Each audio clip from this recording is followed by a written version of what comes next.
Saudara-saudari yang dikasihi Tuhan, salam damai Natal dan selamat berjumpa kembali dalam Inspirasi Rohani edisi hari Senin 27 Desember 2021, hari ketiga Oktav Natal, Pesta Santo Yohanes Rasul dan Penginjil. Marilah berdoa. Dalam nama Bapa dan Putra dan Roh Kudus. Amin. Saudara-saudari yang dikasihi Tuhan, inspirasi rohani hari ini diambil dari Injil Yohanes bab 20 ayat 2 sampai dengan 8. Pada hari Minggu Paskah, setelah mendapati makam Yesus kosong, Maria Magdalena berlari-lari mendapatkan Simon Petrus dan murid yang lain yang dikasihi Yesus. Ia berkata kepada mereka, "Tuhan telah diambil orang dari kuburnya, dan kami tidak tahu di mana ia diletakkan." Maka berangkatlah Petrus dan murid yang lain itu ke kubur. Keduanya berlari bersama-sama, tetapi murid yang lain itu berlari lebih cepat daripada Petrus, sehingga ia lebih dahulu sampai di kubur. Ia menjenguk ke dalam dan melihat kain kafan terletak di tanah, tetapi ia tidak masuk ke dalam. Maka tibalah Simon menyusul dia dan masuk ke dalam kubur itu.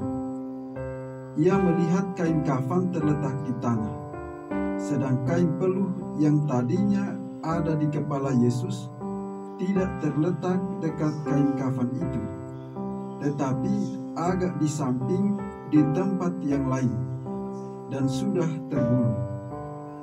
Maka masuklah juga murid yang lain yang lebih dahulu sampai di kubur itu. Ia melihatnya dan percaya. Demikianlah sabda Tuhan.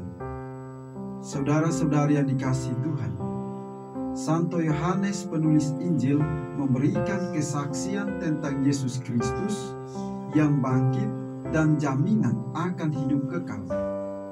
Yohanes adalah murid yang dikasihi Yesus, yang mendengar dan bersaksi dengan baik tentang apa yang telah dialaminya bersama Yesus.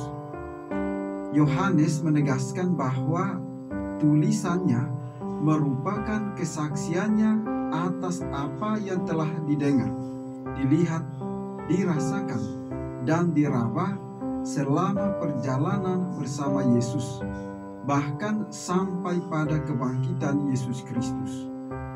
Saudara-saudari yang dikasihi Tuhan, tulisan ini ditujukan kepada semua orang yang ingin bersekutu dalam persatuan dengan Allah Bapa dan Putra. Bagi Yohanes, apabila dia tidak menulis apa yang disaksikan sendiri, hal itu akan mengurangi sukacitanya sebagai seorang saksi Kristus. Dan semuanya ini kami tulis kepadamu, supaya sukacita kami akan menjadi sempurna. Kita bisa bandingkan dalam Injil Yohanes bab 1 ayat 4. Kisah kelahiran Yesus Kristus sebagai terang yang telah terbit bagi umat yang tinggal dalam kegelapan dan kekelaman, dikemas dengan refleksi yang indah dalam Injil Yohanes bab 1 ayat 4. Dalam Dia ada hidup, dan hidup itu adalah terang manusia. Saudara-saudari yang dikasihi Tuhan, Yesus adalah terang yang akan menuntun setiap orang pada hidup yang benar, hidup yang berbuah, hidup yang terarah pada persekutuan dengan Allah Bapa, Putra, dan Roh Kudus. Yohanes mengantar umat beriman untuk melihat sengsara, wafat, dan kebangkitan sebagai jalan yang merintis keselamatan umat beriman. Setelah Yohanes melihat makam Yesus kosong, dia mengerti bahwa Anak Manusia akan menderita. Namun sesudah hari ketiga, dia akan bangkit dan alam maut tidak akan menguasainya lagi. Saudara-saudara yang dikasihi Tuhan, dalam perjalanan panggilannya, Yohanes tak hanya menjadi salah satu dari kelompok 12 rasul. Yohanes bahkan menjadi salah satu dari 3 murid istimewa Yesus bersama dengan Petrus dan Yakobus. Yohanes secara istimewa boleh menyaksikan banyak peristiwa yang tidak dilihat rasul lainnya. Peristiwa-peristiwa penting yang dialami Yohanes bersama Yesus dan murid-murid kekasihnya adalah perubahan rupa Yesus pada malam hari sebelum penyaliban Yesus di Taman Getsemani.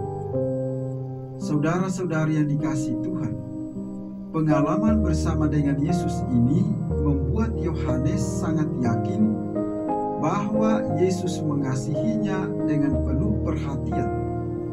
Demikian pula kita yang juga telah mengalami Yesus dalam berbagai perjumpaan dengan hal-hal baik dalam kehidupan kita sehari-hari, tentu memiliki banyak alasan untuk percaya bahwa Allah mengasihi kita seperti Ia mengasihi Yohanes. Oleh karena itu, kita harus memiliki semangat dan antusiasme yang sama, bahkan lebih dari yang dimiliki Yohanes dalam memberikan kesaksian. Saudara-saudari yang dikasihi Tuhan, kasih tanpa kebangkitan adalah kasih yang menuntun orang pada kecemasan, kegelisahan, dan kepanikan, sebagaimana dialami oleh Maria Magdalena saat pertama kali menyaksikan kubur kosong. Sebaliknya, kasih yang disertai kebangkitan Kristus adalah kasih yang menghadirkan rasa tenang. Yohanes telah memberi kesaksian akan kebangkitan Yesus.